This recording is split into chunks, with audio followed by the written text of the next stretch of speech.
The silence shattered on an ordinary Tuesday morning. Massive shadows fell across major cities worldwide as Nexari warships emerged from hyperspace, their crystalline hulls refracting sunlight into prismatic displays that would have been beautiful under different circumstances.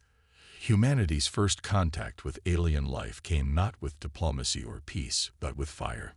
Commander Rhea Patel stood at the United Nations emergency session, her military uniform crisp despite the chaos of the past 12 hours. The holographic displays showed the devastation. Seattle, Mumbai, Lagos, all suffering from precise orbital strikes that had eliminated key military installations. The Nexari hadn't even bothered with demands or ultimatums. They simply began methodically dismantling Earth's defensive capabilities. "They're testing us," Rhea announced to the assembled representatives, her voice steady despite the fear churning in her stomach. "These aren't random attacks. They're probing our responses, analyzing our capabilities, and we're failing their test." The Brazilian representative leaned forward. "What do you propose, Commander? Our most advanced fighters can't even reach their ships. Our missiles are intercepted before they get halfway. What exactly can we do against an enemy this advanced?" Rhea's response was interrupted by another tremor shaking the building. Somewhere nearby, another target had been struck. "We do what humanity has always done when faced with superior force. We adapt. We improvise. We survive." In underground facilities across the globe, humanity's brightest minds worked frantically to understand the alien technology from the scattered debris of their attacks. Professor James Kihara led the analysis team in Tokyo, his hand steady as he dissected what appeared to be a Nexari drone. The technology was centuries beyond Earth's current capabilities, but there was something familiar in its underlying principles. "It's like they took our basic physics and just kept going," he muttered, studying the quantum processors that seemed to operate on principles barely theorized in human laboratories. "They're not using anything we don't understand. They're just using it better." The first week of the invasion claimed millions of lives, but the Nexari's methodical approach revealed something they hadn't anticipated: humanity's incredible capacity for rapid adaptation. While their ships bombarded military bases, humans were already converting subway systems into underground factories. As they destroyed communication centers, Earth's survivors developed new networks using repurposed civilian technology. The turning point came when a team led by Dr. Isabel Mkosi in South Africa made a breakthrough. Studying the wreckage of a downed Nexari fighter, she discovered their shields operated on a predictable frequency pattern. "They're so advanced, they never needed to worry about anyone exploiting this," she explained to the Emergency Defense Council. "They've been unchallenged for so long, they've forgotten how to face an enemy with nothing to lose." The first successful counterattack came 3 weeks into the invasion. A coordinated effort using modified civilian broadcasting towers created a resonance frequency that disrupted Nexari shields over Buenos Aires. In the 11 seconds before they adjusted, Earth's remaining fighters managed to down 3 of their ships. The losses were enormous. Nearly half the pilots didn't return, but humanity had drawn first blood. The Nexari response was swift and brutal, but something had changed. The invaders' methodical efficiency gave way to increasingly aggressive tactics. They weren't just testing anymore. They were angry. And in their anger, they made mistakes. Rhea Patel stood in the ruins of what had once been downtown Vancouver, watching salvage teams strip useful components from a crashed Nexari vessel. "They thought this would be easy," she said to no one in particular. "They thought we'd break. Instead, we're learning. We're growing stronger. And they don't know how to handle an enemy that gets stronger the harder you hit them." The Nexari Empire had conquered dozens of civilizations across the galaxy. They were used to species that either surrendered immediately or fought conventional wars they couldn't win. But humanity didn't play by those rules. With every passing day, Earth's defenders adapted their tactics, repurposed their technology, and found new ways to fight back. As the first month of the invasion drew to a close, the Nexari found themselves in an unfamiliar position. facing an enemy that refused to accept defeat, that turned their own technological superiority against them, and that seemed to grow more dangerous with every attempted conquest. They had wanted to test humanity's worth as a species. They were about to learn exactly how much they had underestimated their prey. The Nexeri didn't expect Earth's resistance to evolve so rapidly. Within 3 months of the initial invasion, humanity had transformed from easy prey into something far more dangerous, a species that learned from every defeat, adapted after every loss, and grew stronger with each attack. Lieutenant Zahra Hassan's underground command center in the Sahara Desert represented humanity's new approach to warfare. Surrounded by repurposed alien technology, her team coordinated global resistance efforts using hybrid systems that merged human ingenuity with salvaged Nexeri tech. The invaders' own quantum communications network had been partially reverse-engineered, allowing Earth's defenders to intercept and sometimes predict their movements. "They're pulling back from the southern hemisphere," Zahra announced, studying the holographic battle map. "Their attacks are becoming more concentrated, less precise. They're abandoning their methodical approach for brute force." She smiled grimly. "They're starting to fear us." The breakthrough that changed the war came from an unexpected source. Dr. Marcus Rivera, a theoretical physicist who had spent his career studying quantum entanglement, discovered that the Nexeri's faster-than-light drives created unique subspace distortions. These distortions could be detected and, more importantly, disrupted using Earth's modified particle accelerators. The first major victory came when resistance forces in Australia successfully trapped 3 Nexeri battleships in normal space, their FTL capabilities temporarily disabled. The ensuing battle proved that even their advanced shields couldn't withstand sustained bombardment from Earth's hastily adapted weapons. 2 ships were destroyed, and 1 crashed relatively intact, providing humanity with its first complete example of Nexeri technology. The Nexeri commander, High Admiral Vexthor, watched with growing concern as reports of human advancement reached the fleet's command ship. "Impossible," he muttered, studying footage of human fighters now equipped with crude but effective versions of Nexeri shield technology. "No species has ever adapted this quickly. No civilization has ever turned our own weapons against us so effectively." But humanity wasn't just adapting Nexeri technology. They were improving it. Dr. Rivera's team discovered flaws in the alien designs, places where the Nexeri's long technological superiority had led to complacency. Human engineers, forced to work with limited resources and primitive tools, found ways to make the technology more efficient, more flexible, and sometimes more powerful. The war entered a new phase. The Nexeri's orbital supremacy was challenged by a growing fleet of hybrid vessels, human ships enhanced with reverse-engineered alien tech. Each battle provided more salvage, more opportunities to learn and adapt. The invaders found themselves facing weapons and defenses they recognized as their own, but modified in ways they hadn't thought possible. Commander Rhea Patel, now leading Earth's combined defense forces, understood what the Nexeri couldn't grasp.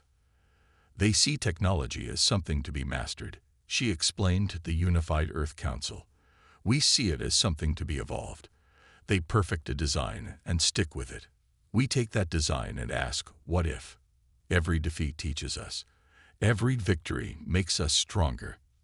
The Nexeri Empire had conquered worlds across dozens of galaxies, but they had never encountered a species like humanity.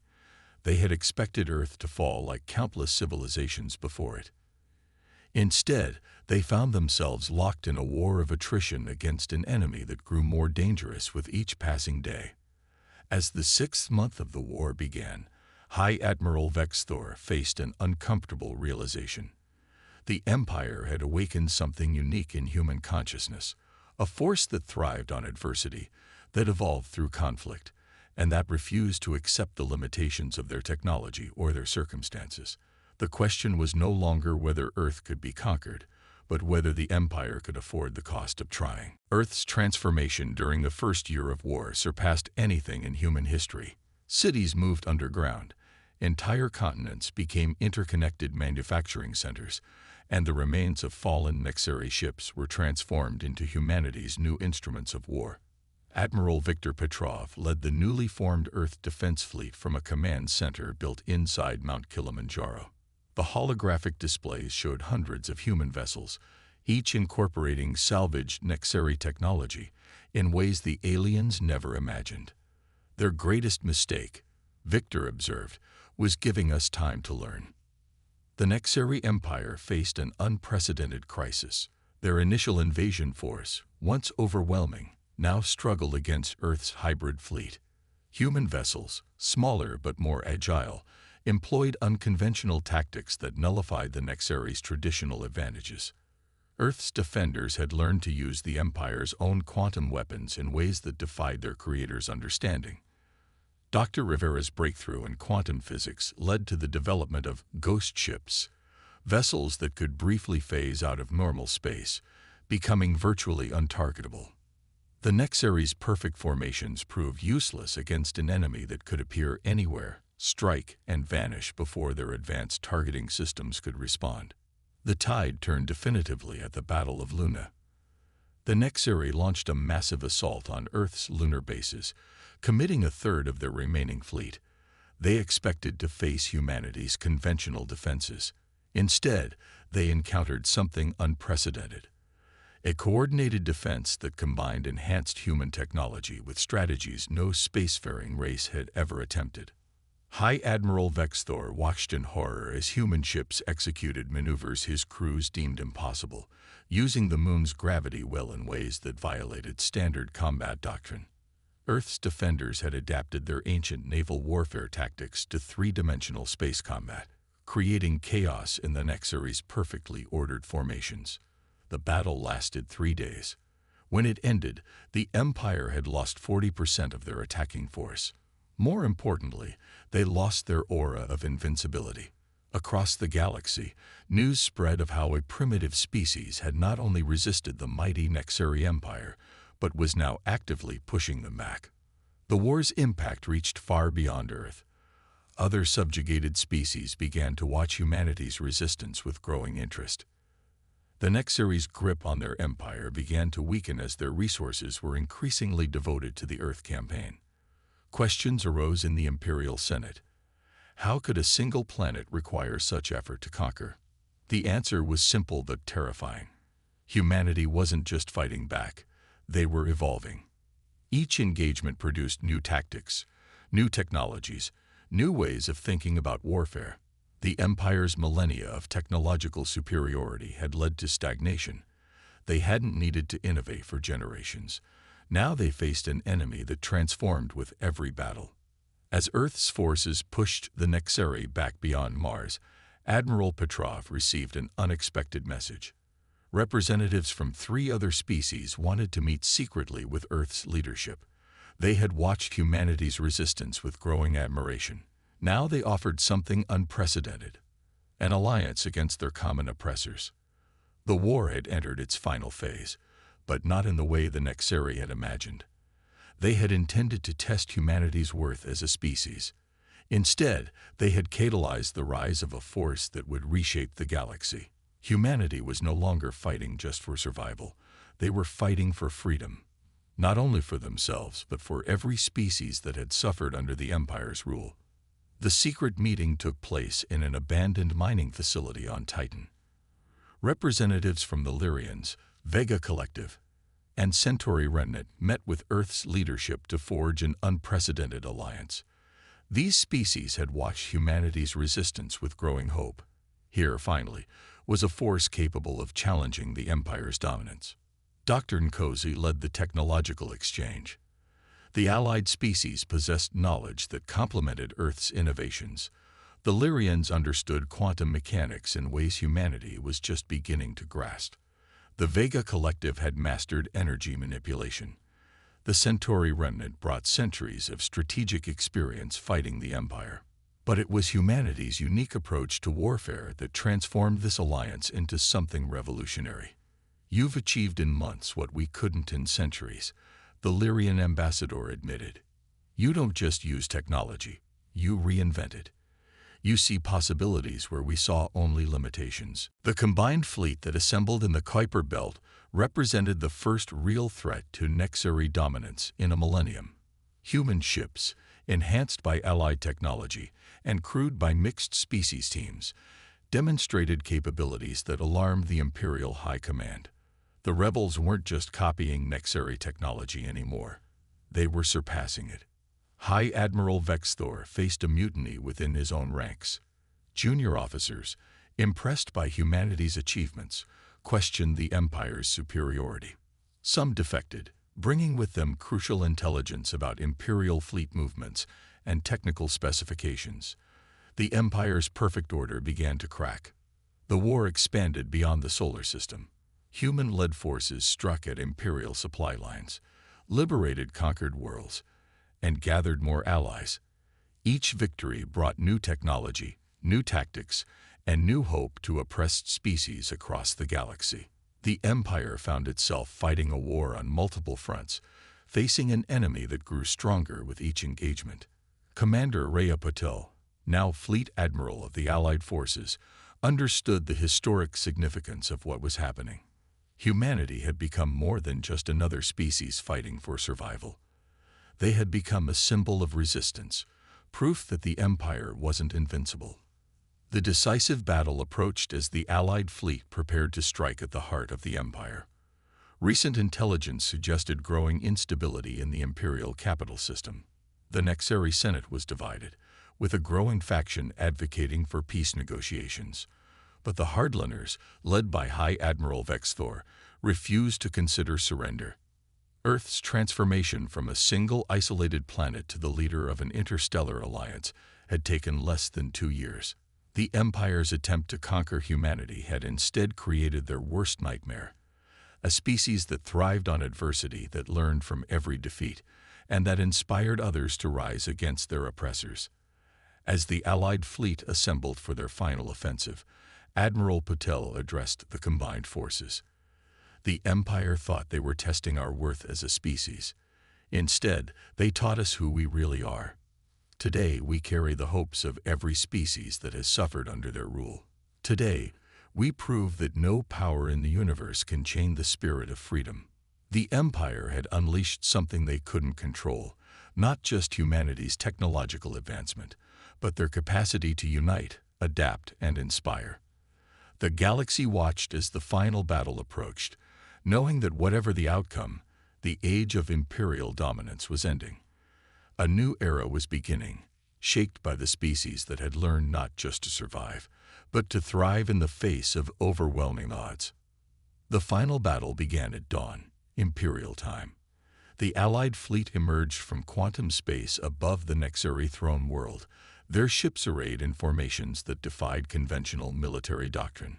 Human innovation, combined with Allied species knowledge, had created a force unlike anything the galaxy had ever seen. The Imperial home fleet responded immediately, but their traditional tactics proved ineffective against the Allies' hybrid warfare approach. Human ghost ships phased through their defense screens, Lyrian quantum disruptors disabled their shield generators, and vegan energy weapons overwhelmed their remaining defenses. High Admiral Vexthor watched from his command ship as the impeccable Imperial formations broke apart under the Allied assault. "Impossible," he whispered, watching human vessels execute maneuvers that his tactical computers insisted couldn't be done. They were primitives. They were nothing. The battle for the Imperial capital lasted 18 hours. When it ended, the Empire's mighty home fleet lay in ruins, and Allied ships held position above the Imperial palace. The Senate, seeing the inevitable, voted to surrender. Only Vexthor's personal guard remained loyal, fighting to the last ship. Admiral Patel stood in the Imperial throne room, representatives of 24 liberated species behind her. The surrender document was simple.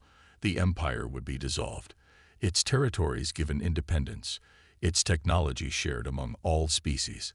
But the most significant change wasn't written in any document. The galaxy had witnessed something unprecedented. The rise of a species that refused to accept limitations, that turned defeat into opportunity, and that united others in the cause of freedom. The aftermath transformed galactic society. Earth became the center of a new alliance, one based on cooperation rather than conquest. Human adaptability, combined with other species' knowledge, accelerated technological advancement beyond anything the Empire had achieved in centuries of dominance. Dr. Rivera and his alien colleagues established the Galactic Science Academy on Mars, where researchers from hundreds of worlds shared knowledge freely. The hybrid technologies born of necessity during the war evolved into new fields of science that neither humans nor their allies could have developed alone. Humanity's rise from an isolated planetary civilization to a leading galactic power took less than 3 years. The Empire's attempt to subjugate Earth had instead unleashed something far more powerful, a species that thrived on challenges, that grew stronger through adversity, and that inspired others to reach beyond their perceived limitations. A decade after the war, Admiral Patel, now retired, stood aboard the observation deck of humanity's first diplomatic vessel, watching ships from across the galaxy dock at Earth's orbital station. Below, the planet showed few scars from the war that had changed everything. "They thought they were testing us," she mused to a group of young officers. "Instead, they taught us who we really are." The universe had indeed learned too late not to push humanity. But in learning that lesson, it had discovered something greater, a species that could unite the galaxy not through force, but through the power of resilience, innovation, and hope. The age of empires was over. The age of collaboration had begun, led by the species that had reminded the galaxy what it meant to be truly free.